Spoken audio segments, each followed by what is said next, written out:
Zoti Spahia, do doja t'ju pyesja se si shkoi protesta e djeshme për ju, a i arriti ajo objektivat opozitar të vendosur? Patjetër. Tani më jemi në një valë protestash të cilat nga dita në ditë vazhdojnë të intensifikohen si në numër, ashtu edhe në mënyrët të realizimit të këtyre protestave. Kam thënë vazhdimisht ne përveç realizimit të këtyre protestave kemi synuar gjithmonë edhe diversifikimin e protestave me tematika të ndryshme, gjithmonë duke u fokusuar tek nevoja dhe thirrja e qytetarëve shqiptar për të reaguar fuqimisht ndaj skandaleve të jashtëzakonshme që kanë përfshirë tani më Edi Ramën dhe qeverinë e tij, vështirësitë e jashtëzakonshme me të cilat përballen çdo ditë qytetarët shqiptar, fal pikërisht një qeveri e krejtësisht papërgjegjshme të zhytur në krimin korrupsion. Në këtë kontekst mendoj se edhe reagimi i djeshëm i qytetarëve ishte në, le të themi, crescendo, krahasuar edhe me intensitetin e atyre protestave të më përparshme. Sigurisht nuk do të ndalet tu, është një valë protestash e cila do të vazhdojë deri në përfundim të objektivit ton kryesor, deri në realizimin e objektivit ton kryesor, largimin e qeverisë Rama dhe hapjen e rrugës për realizimin e zgjedhjeve të tjera dhe të ndershme dhe futjen edhe një herë të Shqipërisë në shinat e duhura të zhvillimit ekonomik, por edhe të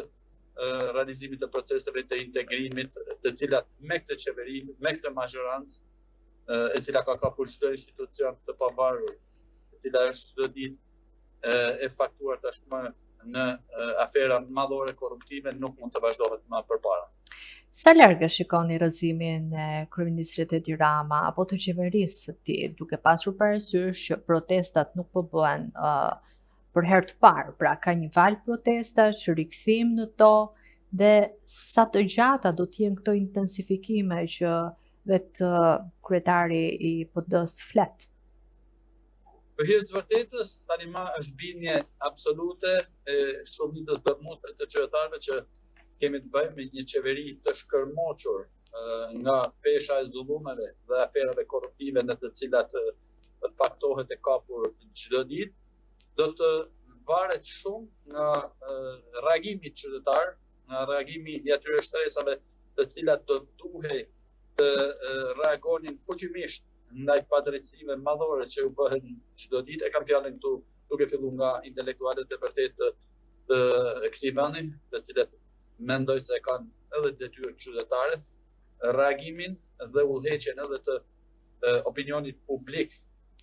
për ndryshimin e domosdoshëm, siç edhe për shtresat caktuara të tjera të shoqërisë tonë, të cilat përballen me vështirësi të jashtëzakonshme, duke filluar nga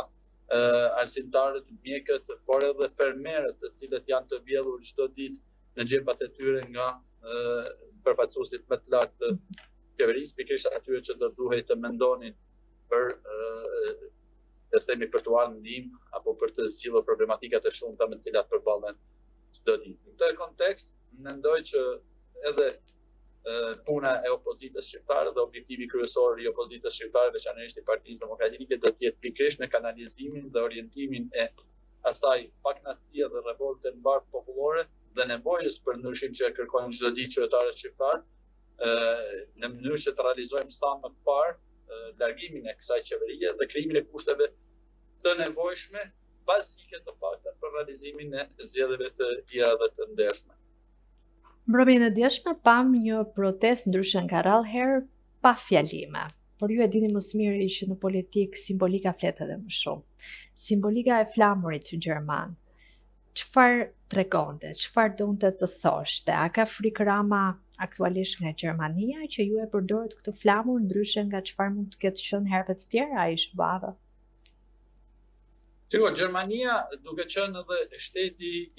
i cili në një farë mënyrë është lokomotiva e Bashkimit Evropian, sigurisht ka qenë edhe në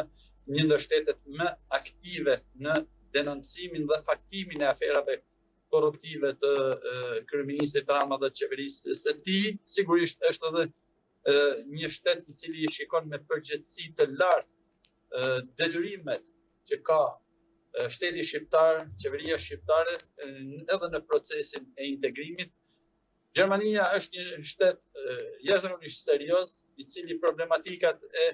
vendit tonë, Shqipërisë, nuk i shef thjesht problematika lokale të një shteti në zemër të Ballkanit, por i shef të lidhura ngushtësisht edhe me vendet e tjera, jo vetëm të rajonit, por edhe Europën në përgjithësi dhe më tej. Sigurisht që nëse flitet për një qeveri e cila është e faktuar tashmë si një lidhje e fortë e krimit të organizuar, një qeveri e cila ka kthyer një vend në zemër të Europës në një qendër trafikimi për trafiqet e ndryshme me mbështetjen e shtetit, atëherë kuptohet që një shtet serioz si Gjermania e shikon si një problem jo vetëm lokal, por një problem me të cilin do duhen të përballen edhe vendet e tjera, të cilat vuajnë po ashtu pasojat e këtyre trafiqeve dhe inkriminimit të një shteti në zemër të Europës. Në këtë kontekst, mendoj se ka qenë jashtëzakonisht aktive, ka qenë madje shumë e qartë Gjermania edhe në prononcimet e veta, në denoncimet e forta të lidhjeve të krimit organizuar dhe qeverisë shqiptare, dhe besoj ka qenë një mbështetje jo vetëm për opozitën, jo thjesht për opozitën, ka qenë një mbështetje e jashtëzakonshme për Shqipërinë dhe për qytetarët e ndershëm shqiptar. Në këtë kontekst e kam parë dhe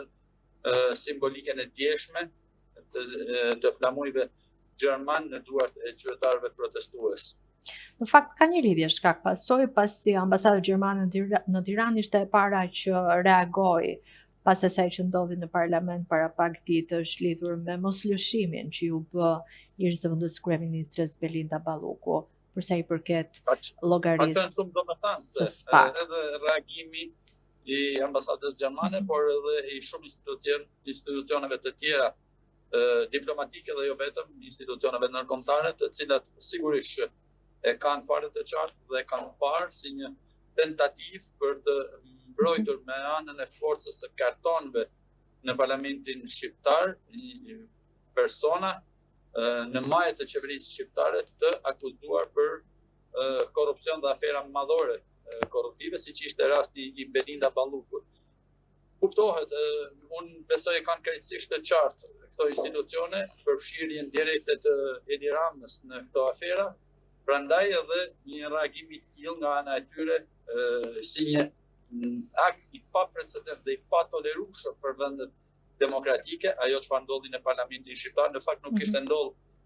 në gjithë këto vite pluralizëm asnjëherë që parlamenti të bëhej mur dhe mburoj për një person të akuzuar për korrupsion masiv nëpërmjet përdorimit të kartonëve të mazhorancës. Megjithatë, ne edhim shumë mirë që kur Thika kthehet nga vetja për pyetur se sa opozita bëri lidhur me çështjen Balluku, që në krye të herës shumë kush edhe për shumë syresh u duk se kishte një lloj stepje mbi artikulimin e kësaj çështje. Flas këtu para pak muajsh kur nisi, le të themi, të bëhej publik aty këtu një pjesë e dosjes që SPAK kishte akumuluar apo po hetonte, quaj si të duash. Dhe vetëm së fundmi u artikulua diçka, qoftë kjo edhe nga vetë ju apo nga deputetët të tjerë të Partisë Demokratike, si në foltorën e parlamentit, si edhe në deklarata të ndryshme që u bë. A duhet opozita në vetvete, jo vetëm Partia Demokratike, por opozita e bashkuar, ajo që quhet shpesh opozita e bashkuar, bënde më shumë në këtë drejtim, duke folur edhe më shumë për ato që i quan skandale korruptive apo për njerëz të përfshirë, sepse e vërteta mund të jetë që mund të mos jetë vetëm zonja Balluku, por edhe të tjerë. Unë besoj, për hir të vërtetës, unë mendoj që asnjë nga këto hetime të këtyre aferave korruptive nuk do të kishte ndodhur pa denoncimin proaktiv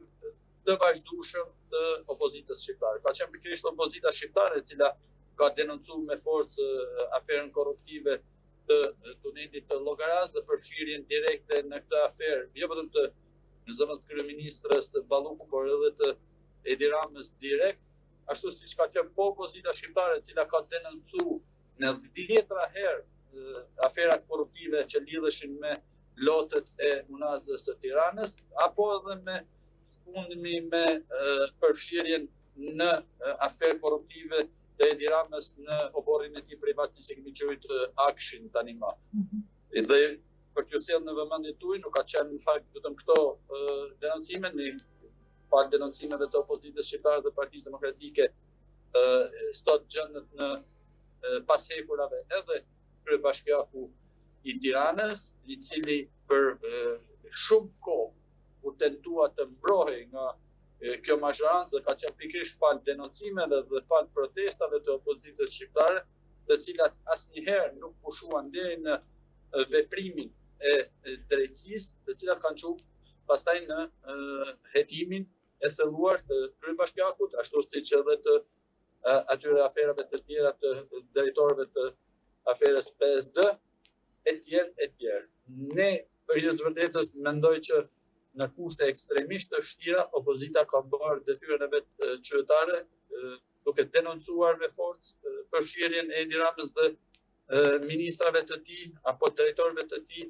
në afera korruptive, por edhe në afera kriminale, siç ka qenë rasti për shembull i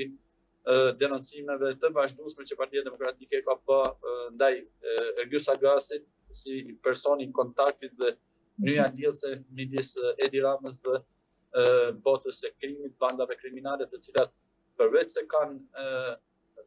janë të përfshira në afera korruptive me parat publike, sigurisht që kanë qenë edhe jashtëzakonisht aktive në trafiqe të ndryshme, duke filluar nga drogat e niveleve të ndryshme, por edhe trafiqe të gjitha llojeve, të cilat sigurisht kanë forcuar jo vetëm bandat kriminale, por edhe xhepat e pushtetarëve,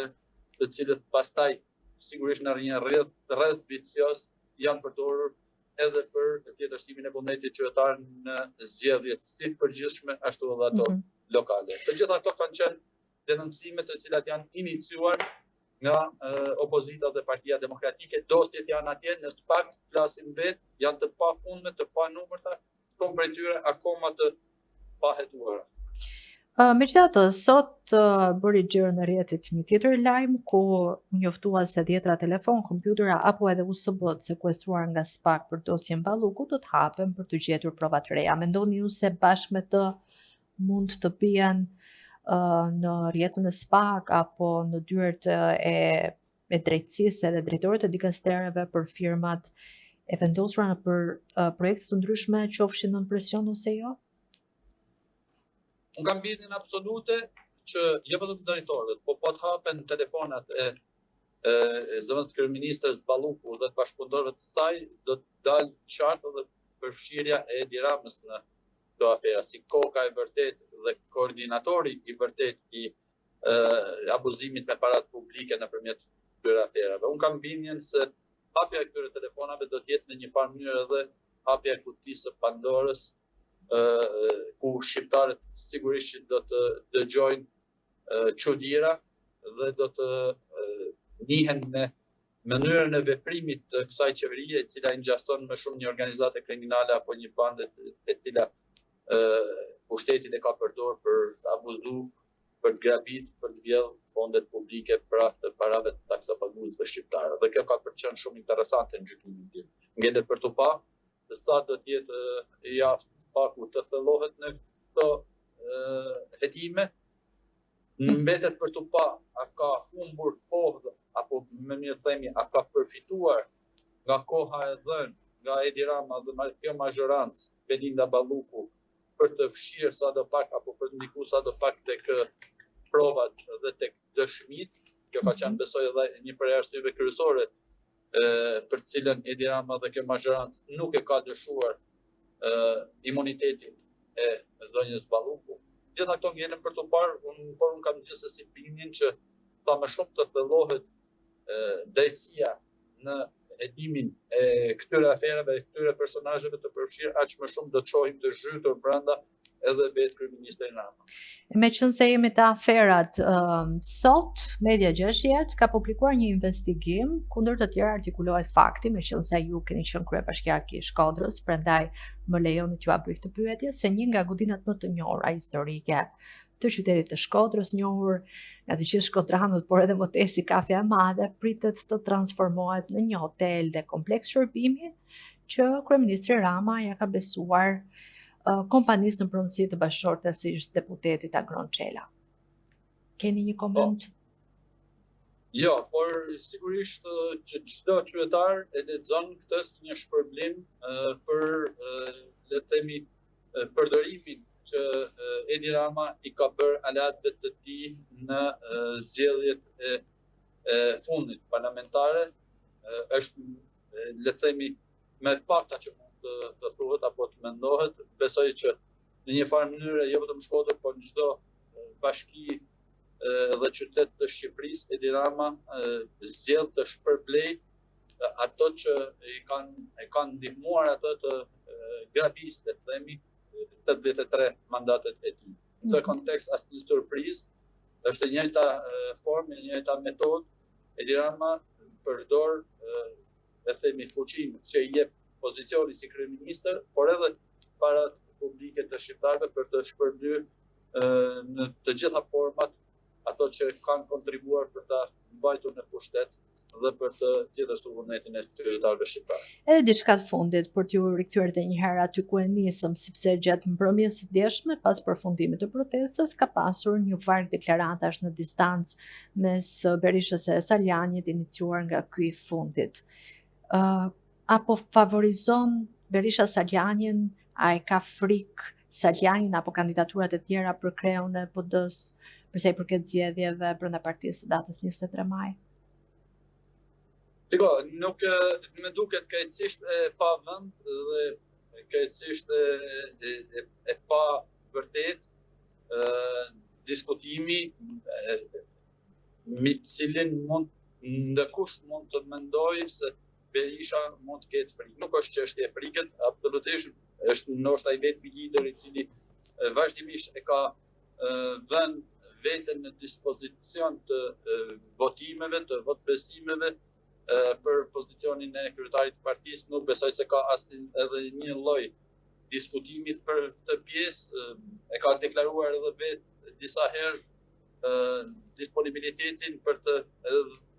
dhe për të qenë i hapur dhe për t'i dhënë hapësira kujdo që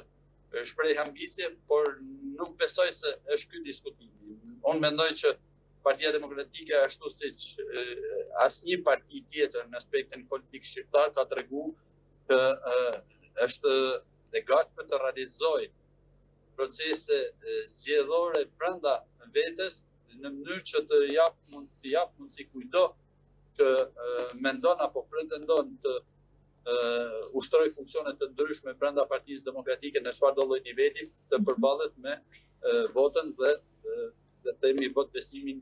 apo besimin e antarësisë së Partisë Demokratike. Nuk mendoj absolutisht. Po dakor, si ke lexuar këto deklaratat në distancë?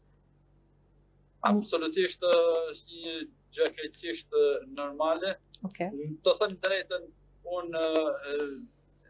zgjedhjen e Saljanit për të diskutuar apo për të iniciuar le të themi lëvizje të tilla e kam konsideruar krejtësisht të pavend. Kanë pasur të gjitha hapësirat, besoj, brenda strukturave të Partisë Demokratike për të shprehur mendimet e tyre, për të dhënë mendimet e tyre dhe për të kërkuar qoftë edhe mbështetjen e strukturave. Nuk mendoj se lëvizjet e tilla jashtë strukturave të Partisë Demokratike i shërbejnë, le të themi, opozitarizmit apo objektivave të Partisë Demokratike, përkundazi mendoj se i shërbejnë kundërshtarëve tanë. Në kontekst ja ke thënë vetë personalisht? Nuk kam pas rast të takoj, do thënë drejtën, por sigurisht që doja thoja edhe personalisht nëse do më jepej rasti. Unë e kam gjykuar gjithmonë, le të themi, prononcimet politike apo idetë politike, qoftë edhe drejtje politike, duhet të evaluohen përpara në strukturat e Partisë Demokratike, aty ku nuk ka mundur për hir të vërtetës absolutisht hapësira, dhe pastaj vetëm në raste ekstreme, nëse nuk do të dëgjohej zëri i tij, kush ka drejt të bëjë zgjedhjet e veta pastaj. Por sigurisht që këto hapa nuk janë e zaruar, përkundazi nuk ka pas diskutime të tilla të asnjë lloji në strukturat drejtuese të Partisë Demokratike. Unë jam vetë antar i kryesisë së partisë dhe e kam konsideruar pak pa vend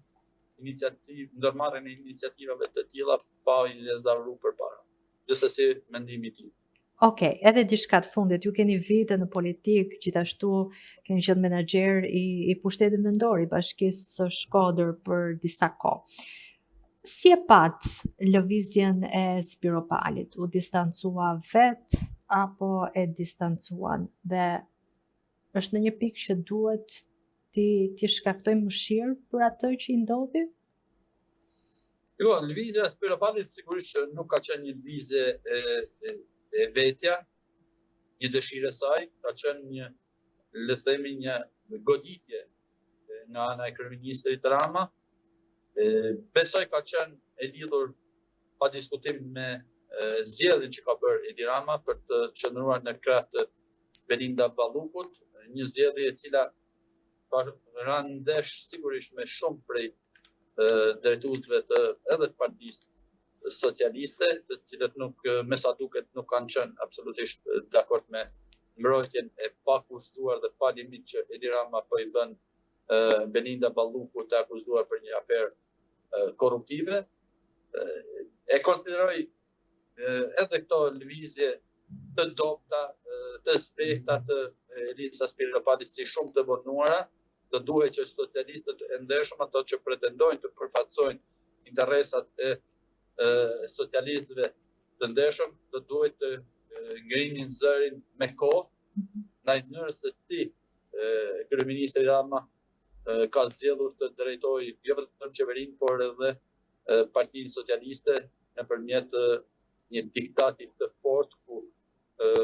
me dhunë shuhet çdo sado pak kundërshtues apo reagues. Në këtë kontekst kam parë edhe lëvizjet e fundit, ashtu siç ishin shumë domethënëse edhe ndrrimi i drejtuesve politik, ishte një fasadë, një ndryshim le të themi krejtësisht i zbehtë i fasadës, por që në thelb nuk ndryshon asgjë. Në thelb vazhdon të qëndrojë problemi kryesor me të cilën duhet të përballet herët vonë Partia Socialiste, ose ajo më mirë le të themi ajo që duhet rilindje. Problemi moral që kanë me qytetarët shqiptar. Dhe ligjor padyshim, por duhet të japin përgjigje për zhytjen në krim dhe korrupsion të komplet kësaj rrymë politike si që është rilindja. Dhe këto e kanë detyrim ndaj qytetarëve shqiptar në përgjithësi dhe veçanërisht ndaj atyre votuesve të vetë socialistë.